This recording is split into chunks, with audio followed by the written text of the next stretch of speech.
Bonjour à tous et bienvenue sur ma chaîne.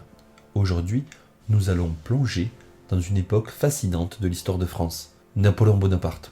Ce nom qui évoque tant d'émotions, de débats, de controverses, mais surtout une époque d'immenses réalisations qui ont façonné la France et, osons le dire, le monde. Alors allons-y, remontons le temps et découvrons ensemble les grandes réussites de Napoléon Bonaparte. Qui dit Napoléon Bonaparte dit stratège militaire, à l'attaque.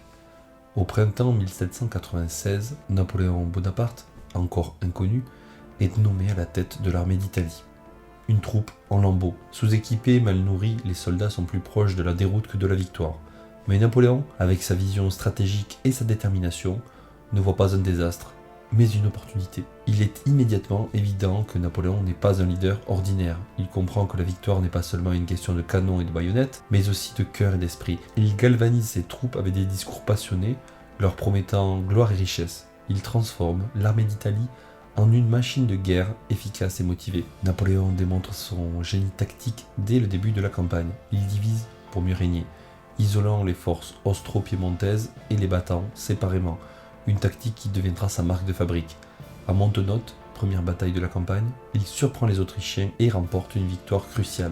Il enchaîne alors les succès, démontrant sa capacité à réagir rapidement aux changements sur le champ de bataille. À Lodi, il traverse lui-même le pont sous le feu ennemi, galvanisant ses hommes et les menant à la victoire. À Arcole, il tourne le flanc de l'ennemi pour remporter une autre victoire impressionnante. Napoléon prouve aussi qu'il est un maître de la logistique. Il fait vivre son armée sur le terrain, minimisant les longues lignes d'approvisionnement. Il comprend que la mobilité est la clé de la victoire et il garde ses troupes en mouvement constant. Mais c'est à Rivoli que Napoléon démontre pleinement son génie militaire. Face à une force austro-piémontaise supérieure en nombre, il utilise une série de manœuvres audacieuses pour diviser et défaire l'ennemi. C'est une victoire retentissante qui scelle le sort de la campagne.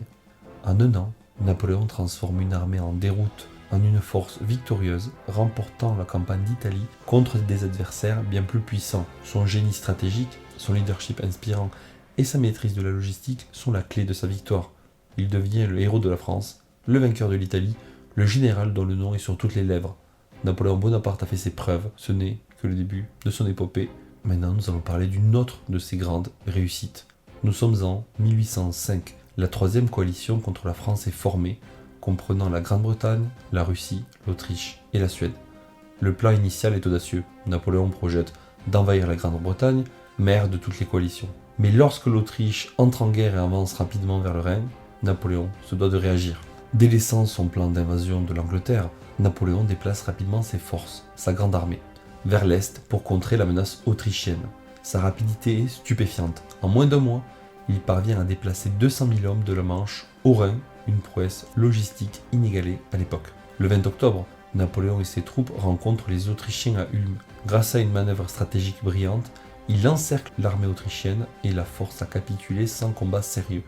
La campagne d'Ulm est une victoire éclatante pour Napoléon, mettant en évidence sa capacité à déplacer rapidement ses troupes et à prendre l'initiative stratégique. Après la victoire à Ulm, Napoléon poursuit son avance vers Vienne, la capitale autrichienne. Il l'occupe sans résistance, le 13 novembre. Cependant, malgré ses succès, la Russie demeure une menace majeure.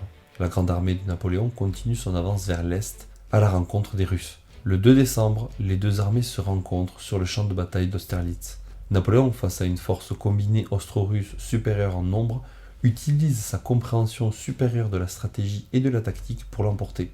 Il trompe les coalisés en leur faisant croire qu'il est en position de faiblesse, les attire dans un piège, puis frappe avec une contre-attaque dévastatrice qui écrase le centre de leur ligne.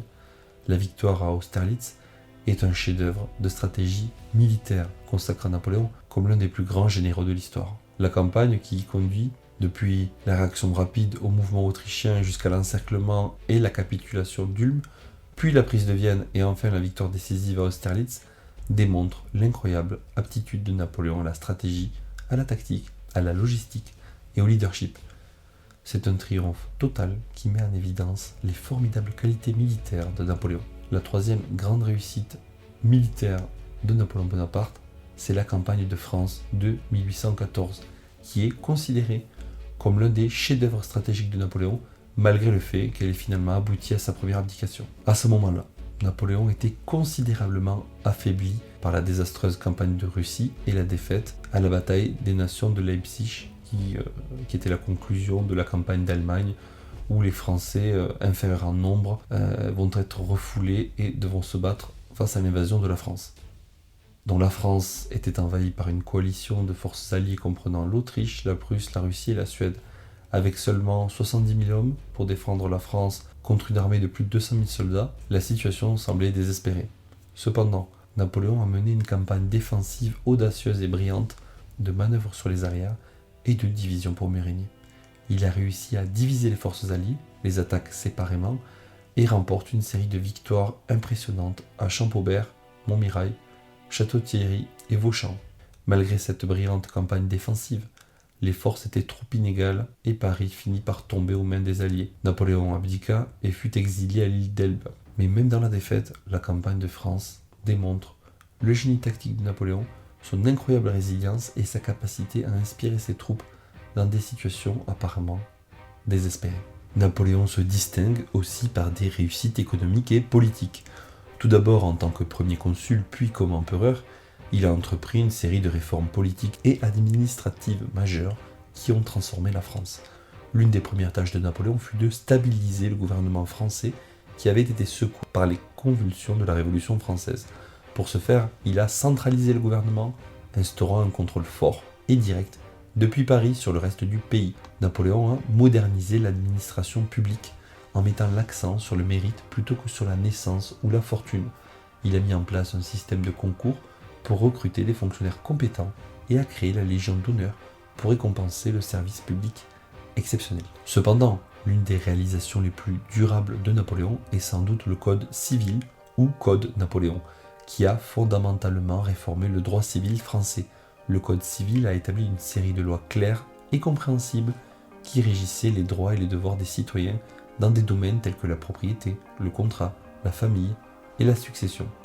Il a mis fin à la complexité et à la confusion juridique de l'Ancien Régime et a établi des principes tels que l'égalité de tous les citoyens devant la loi et la séparation de l'Église et de l'État.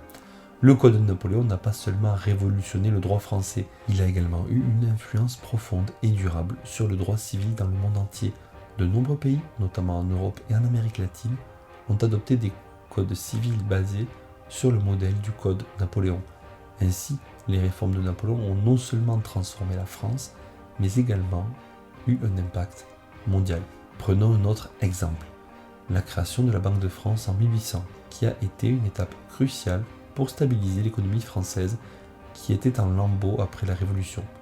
Napoléon a compris que la stabilité monétaire était essentielle pour la prospérité économique du pays et la confiance du public dans le système financier. Avant la création de la Banque de France, le pays souffrait d'une inflation galopante et d'une monnaie instable, conséquence des guerres révolutionnaires et de la gestion désorganisée de l'économie. La Banque de France a été conçue comme une institution indépendante, dotée du privilège d'émettre des billets de banque convertibles en or et en argent.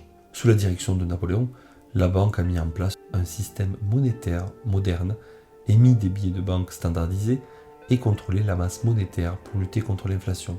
Elle a également fourni un crédit fiable aux entreprises, stimulant ainsi l'investissement et l'activité économique.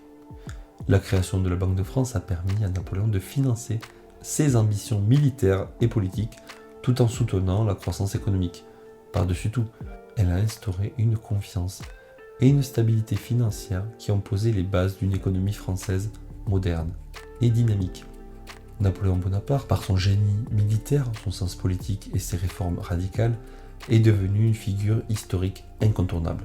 Il a transformé la France en une puissance européenne dominante tout en la modernisant grâce à des initiatives comme le Code civil et la création de la Banque de France. Au-delà de la France, son influence a façonné le monde. Ses campagnes militaires ont redéfini la stratégie en guerre et son Code civil a inspiré le droit civil à travers le monde.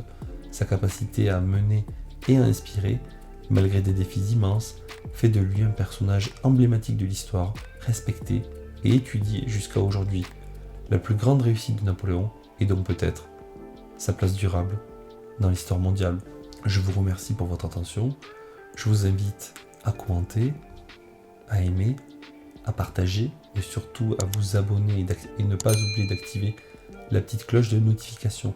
Quant à moi, je vous dis à très bientôt pour une nouvelle vidéo. Allez, salut!